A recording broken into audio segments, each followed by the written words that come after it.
السلام علیکم دوستو۔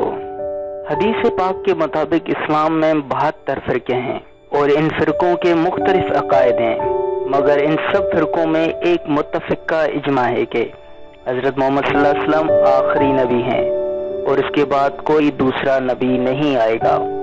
مگر قادیانی ایک ایسی جماعت ہے جو حضرت محمد صلی اللہ علیہ وسلم کو آخری نبی نہیں مانتی۔ قادیانی جماعت کا بانی مرزا غلام احمد قادیانی 13 فروری 1835 کو انڈیا کے پنجاب صوبے گرداسپور قادیان میں پیدا ہوئے۔ ان کے والد کا نام غلام مرتضیٰ تھا جو پیشے کے اعتبار سے حکیم تھے، اور ان کی والدہ کا نام چراغ بی بی تھا۔ مرزا غلام احمد قادیانی کا حسب نسب مغلوں کے بارسل قبیلے سے جا ملتا ہے۔ مرزا غلام احمد کی 2 بیویوں سے 17 بچے تھے۔ مرزا غلام احمد پہلے اسلام کے بہت بڑے عالم تھے جو ختم نبوت کا اقرار بھی کرتے تھے، اور خود مرزا غلام احمد قادیانی نے اپنی حمامت البشرا جیسی کتاب میں آن حضرت صلی اللہ علیہ وسلم کو آخری نبی مانا اور لکھا ہے۔ قادیانی جماعت بر صغیر پاک و ہند میں انگریزوں کے دور میں بہت پروان چڑھی۔ جب 1857 میں مسلمانوں نے آزادی کے لیے جہاد شروع کیا تو انگریز فوج کا بہت نقصان شروع ہو گیا۔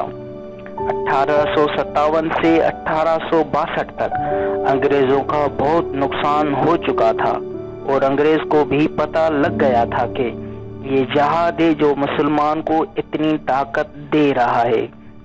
انگریز کو جہاد سے خوف ہونے لگا تھا اور وہ کسی بھی حالت میں جہاد کو ختم کرنا چاہتا تھا۔ اسی صورتحال میں انگریز کو مرزا غلام احمد قادیانی کی شکل میں ایک جھوٹا نبی مل گیا جس نے نبی ہونے کا دعویٰ کر کے انگریز کے خلاف جہاد کو حرام قرار دے دیا۔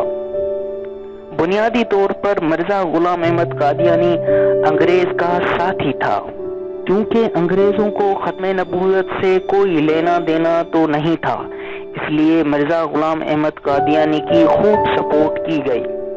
مرزا غلام احمد قادیانی نے سب سے پہلے مسیح خدا یعنی کہ حضرت عیسیٰ علیہ السلام کا ہونے کا دعویٰ کیا، اور کچھ وقت کے بعد حضرت امام مہدی ہونے کا بھی دعویٰ کر دیا، اور پھر نبی ہونے کا دعویٰ کر دیا۔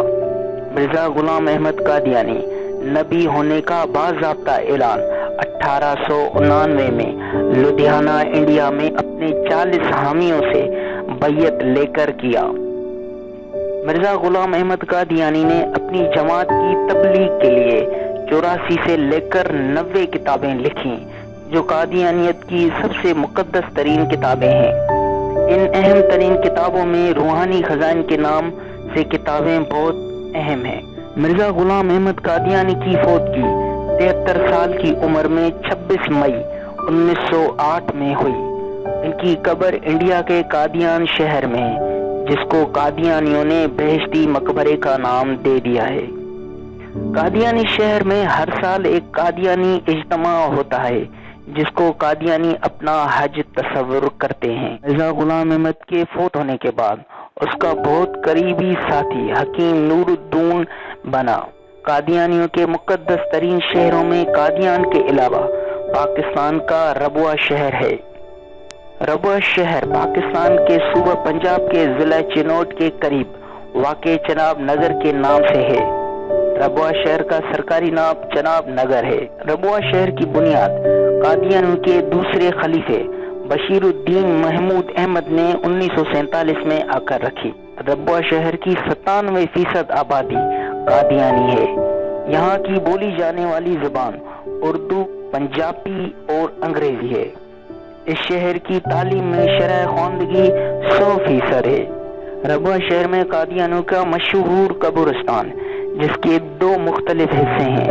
ایک حصہ جنتی قبرستان کا ہے جو قدرے صاف ستھرا اور اچھی حالت میں ہوتا ہے، جبکہ دوسرا حصہ قدرے خراب حالت میں ہوتا ہے۔ وہاں عام غریب قادیانی دفن کیے جاتے ہیں، جبکہ جو جنتی قبرستان میں دفن ہوتا ہے ان سے ان کی جائیداد میں سے کم از کم 10% یا اس سے زائد کی مالیت لی جاتی ہے، تب جا کے اس کو جنتی قبرستان میں دفن کیا جا سکتا ہے۔ قادیانیوں کا موجودہ خلیفہ مسرور احمد قادیانی ہے۔